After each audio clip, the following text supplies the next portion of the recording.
الله من الشيطان الرجيم بسم الله الرحمن الرحيم إنا أنزلناه في ليلة القدر صدق الله العظيم. سب سے پہلے دوستو اللہ رب العزت کی حمد و ثنا ہے کہ اس نے حیات جو بڑی نعمت ہے ہم کو عطا فرمائی اور 2 مہینہ تقریباً درس ناغہ رہا. اس پہ ہم اللہ کی استغفار کرتے ہیں اور آج اللہ کی توفیق سے پھر سورہ قدر شروع ہوئی. اس سے پہلے سورہ علق مکمل کر کے گئے تھے. اللہ تعالیٰ اپنی جناب میں ہماری اس چھوٹی سی حقیر جد و جہد کوشش کو جو قرآن کریم کے سلسلے میں ہے ہماری اور آپ کی اللہ قبول فرمائے. اور قرآن کریم کا نور چونکہ اللہ کی ذات سے وابستہ ہے، یہ نور قرآن کا دیر میں ملتا ہے، لیکن جب مل جاتا تو انسان سے رخصت نہیں ہوتا ہے. بقیہ انوارات جو ہیں، جیسے آپ ذکر کرتے ہیں تو ذکر کا نور ملتا ہے، لیکن ذکر چھوڑ دیتے تو نور فوراً چلا جاتا. لیکن قرآن کریم کا نور دیر سے ملتا ہے، لیکن جب اللہ عطا کر دیتے ہیں قرآن کا نور تو پھر اس کے سینے سے قرآن کا نور پھر پوری زندگی نکلتا نہیں ہے، چونکہ قرآن اللہ کا کلام ہے. اور پہلے میں نے کبھی تفصیل بتا دیا تھا آپ کو علمی طور پر کہ قرآن کریم اللہ کا کلام لفظی نہیں ہے، کلام نفسی ہے. لفظی کا مطلب یہ کہ ہم جب قرآن پڑھتے ہیں تو الحمدللہ رب العالمین میں پہلے الف آئے گا، پھر لام آئے گا، پھر میم ہاں آئے گی، پھر میم آئے گا، پھر دال آئے گا. الحمدللہ میں پھر لام آئے گا، لام مشدد آئے گا، اللہ آئے گا. لیکن اللہ رب العالمین جب کلام کرتے ہیں تو اللہ الفاظ کے محتاج نہیں ہیں. تو اللہ کا کلام لفظی نہیں ہوتا، کلام نفسی ہوتا ہے.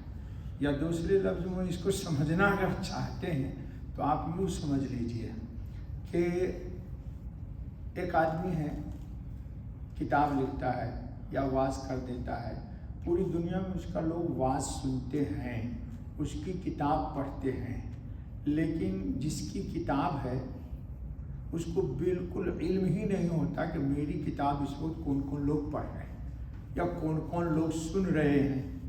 جی اب آپ اعتراض کر دیجیے گا کہ مولوی صاحب آج کل تو لیٹسٹ دنیا ہے، ہم کوئی بیان لوڈ کرتے ہیں تو پتہ چل جاتے ہیں اس کے کتنے فالوور ہیں، لیکن یہ بعد میں پتہ چلے گا.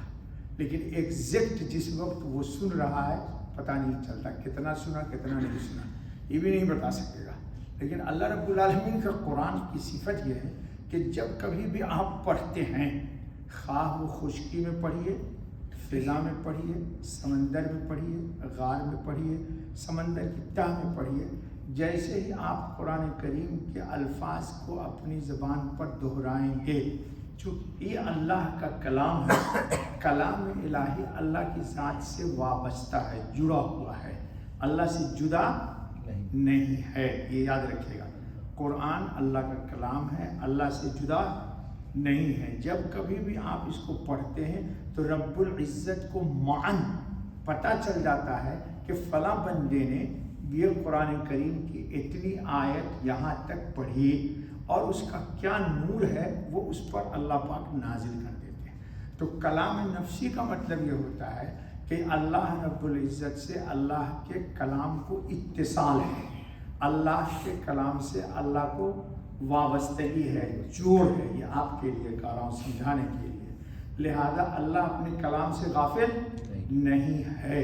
اس لیے قرآن کریم کا نور جو ہے، چونکہ اللہ کی ذات قدیم ہے تو قرآن کریم کا نور بھی قدیم ہے. ٹھیک ہے، جب کبھی بھی آپ اس دنیا میں منتقل ہوں گے انشاءاللہ ثم انشاءاللہ، تب آپ کو پتہ چلے گا کہ قرآن کے کریم کا نور کیا تھا اور کیا ہے. تو اللہ رب العالمین نے قرآن کریم کے ذریعے گویا کہ اپنے بندوں کو اپنی ذات سے جوڑا. حدیث میں ہے کہ قرآن کریم کا ایک سرا اللہ کے ہاتھ میں ہے اور ایک سرا بندے کے ہاتھ میں ہے.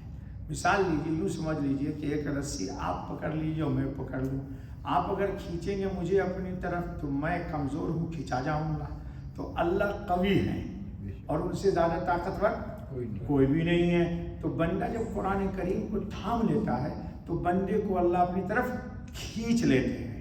کھینچ لینے کا مطلب اللہ تعالیٰ اپنی رضا سے، رضوان و غفران سے، اور قرآن کریم میں جتنی بھی نعمتوں کا وعدہ کیا گیا ہے اہل ایمان سے، اللہ پاک اس کا افاضہ کر دیتے ہیں، یعنی اس بندے کے اوپر اس نعمت کو نچھاور کر دیتے ہیں، چونکہ وہ اللہ کی ذات پر ایمان لایا ہے۔ اب آگے چلیے تھوڑی سی بات کر لیتے ہیں۔ یہ جو سورت ہے دوستو قرآن کریم کی، یہ سورت القدر مکی ہے، اس میں 5 آیتیں ہیں۔ اس سورت کے شان نزول کو آپ رمضان المبارک میں سنتے رہتے ہیں۔ سیدھی سیدھی بات ایک سمجھیے، ہمارے یہاں اردو میں کہتے ہیں اس آدمی نے فلاں بات کی قدر نہیں کی، ہمارے بولتے نا یہ آدمی بہت ناقدرہ ہے، ہم نے یہ اس کو نعمت دی تھی، اس نے اس کی قدر نہ کی۔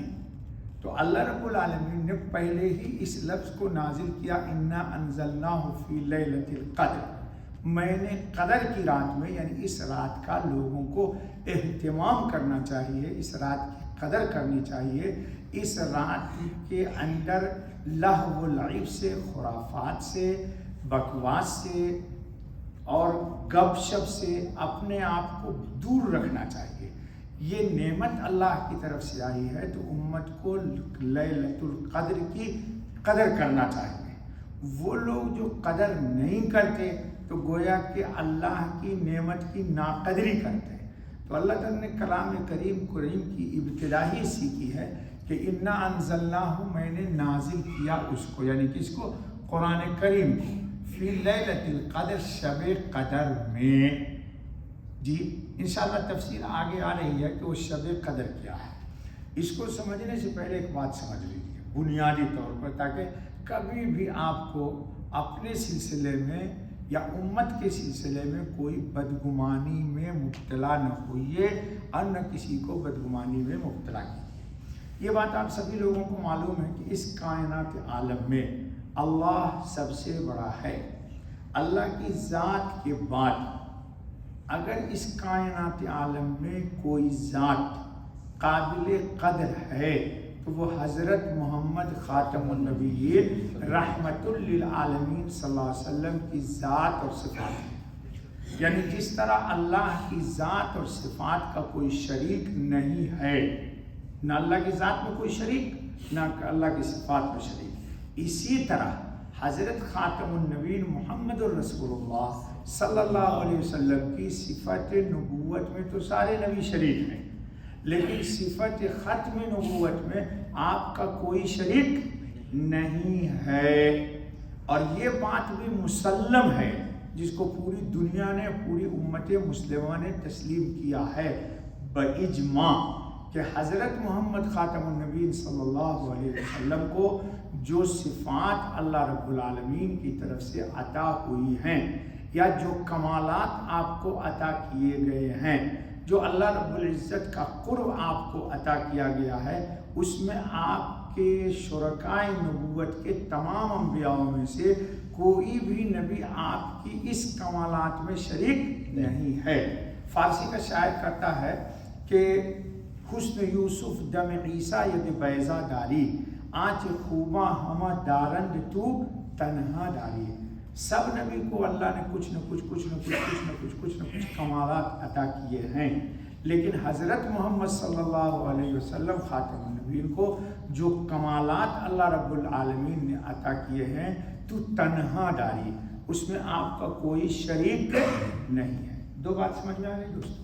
اب ایک آخری بات سمجھو تب ہم اس سورت کی شرح کریں گے، اللہ اگر حیات دے گا تو۔ اللہ اسی سورت کی برکت سے مجھے صحت کی لازوال نعمت عطا کرے کہ جس طرح حضور اکرم صلی اللہ علیہ وسلم کو اللہ تعالیٰ نے ایک امتیازی شان عطا کر دی، ایک امتیازی خصوصیت عطا کر دی جس میں کوئی نبی آپ کا شریک نہیں ہے، اسی طرح حضرت محمد خاتم النبیین رحمت للعالمین صلی اللہ علیہ وسلم کی امت کو جو اللہ رب العزت نے عنایات بفیض ختم نبوت یا برحمت ختم نبوت، یا سیدھے لفظوں میں کہیے کہ محمد صلی اللہ علیہ وسلم کی بلندی شان کی قدر کر کے اللہ نے محمد صلی اللہ علیہ وسلم کی امت کو جو رتبہ عطا کیا ہے، یہ رتبہ بھی کسی دوسری امتوں کو حاصل نہیں ہے۔ یہ بات بھی تسلیم کر لیجئے اور دل سے تمام بات نکالیں۔ قرآن کریم میں ہم بار بار پڑھ چکے ہیں، بار بار ہم آپ کو بتا چکے ہیں کہ اللہ تعالیٰ قرآن میں کہتے ہیں وَبَشِّرِ الْمُؤْمِنِينَ بِأَنَّ لَهُم مِّنَ اللَّهِ فَضْلًا كَبِيرًا۔ اے میرے نبی صلی اللہ علیہ وسلم، آپ مومنین کو بشارت سنا دیجئے، بتلا دیجئے کیا کہ اللہ کی طرف سے بِأَنَّ لَهُم مِّنَ اللَّهِ گاڈ گفٹ، اللہ کی طرف سے ان کو فضلاً کبیرہ، فضل کبیر ملے گا۔ جی قرآن کریم نے حضرت صلی اللہ علیہ وسلم کے لیے اللہ تعالیٰ نے قرآن میں خود کہا وَكَانَ فَضْلُ اللَّهِ عَلَيْكَ عَظِيمًا۔ اے میرے رسول محمد صلی اللہ علیہ وسلم، آپ کو اللہ تعالیٰ کا خاص فضل ہے آپ کے اوپر۔ تو جس طرح خاص فضل محمد صلی اللہ علیہ وسلم پر ہے، اللہ کا خاص فضل محمد صلی اللہ علیہ وسلم کی امت پر بھی ہے، اسی کو اس آیت میں اللہ تعالیٰ نے بتایا۔ اور بے شمار چیزیں ہیں جو اس امت کو اللہ تعالیٰ نے عطا کی۔ یہ کیوں عطا کیا گیا دوستو؟ دیکھو ایک بات یاد رکھو، ایک چیز ہے قانون، جی، اور ایک ہے قانونی اعتبار سے کسی چیز میں کم ہو جانا۔ مثال کے طور پر آپ نے ہم کو مزدوری پہ رکھا، جی، اور ایک اور شخص کو رکھا، آپ نے سیم وقت میں سیم کام کے لیے ایک آدمی کو آپ 25 روپے دے رہے اور سیم کام کے لیے سیم آدمی کو دوسرا آدمی کو آپ 100 روپے دے رہے، جی، تو جس کو 25 ملا ہے وہ آپ پر اعتراض نہیں کر سکتا ہے کہ قانون بنا دیا آپ نے کہ یہ جو 75 زیادہ آپ دے رہے ہیں یہ آپ کی عنایت ہے، فضل ہے، تو فضل کو قانون نہیں بنایا جا سکتا۔ تو قیامت کے دن اللہ رب العزت اس امت کو اپنے فضل کی بنیاد پر اتنے سے اعمال کی جزا اتنا دے دیں گے۔ جب اتنا دے دیں گے اور وہ امت اتنا اعمال کر کے لائے گی اور قانونی طور پر ان کو اتنی جزا ملے گی، تو قانونی طور پر ان کو جزا اتنے اعمال کی اتنی ملی اور اس امت کو اتنے اعمال کی جزا اتنی مل گئی، تو اللہ تعالیٰ قیامت کے دن اس امت کا رتبہ کیا کر دیں گے؟ بلند کر دیں گے۔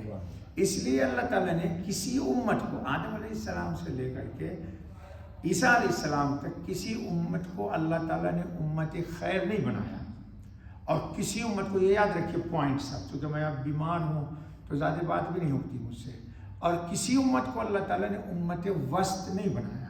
وسط کا مطلب کہ دوسری امت کے لیے شہادت دینا۔ شہادت وہ دیتا ہے جو موجود ہوتا ہے۔ اب ہم لوگ تو آدم کے نوح علیہ السلام کے زمانے میں ہیں نہیں، لیکن ہم نوح علیہ السلام کی نبوت کے تبلیغ کی شہادت دیں گے۔ قیامت کے دن قوم اعتراض کرے گی کہ یہ تو امت بعد میں آئی تھی، اس نے تو نوح کو دیکھا ہی نہیں، یہ کیسے شہادت دیتے؟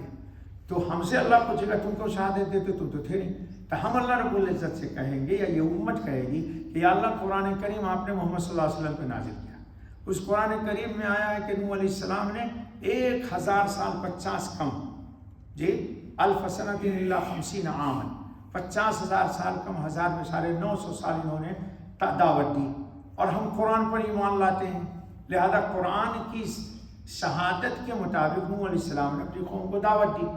اب مسئلہ آ جائے گا کہ اچھا یہ صحیح کرے غلط کرے، تو محمد صلی اللہ علیہ وسلم خاتم النبی نبی ہیں، تو نبی کو نبی کی شہادت دینی چاہیے، تو نہیں، حضور صلی اللہ علیہ وسلم ہماری شہادت دیں کہ ہاں میری امت سچ بول رہی ہے۔ تو یہ اس امت کی کا ایک فضل ہے۔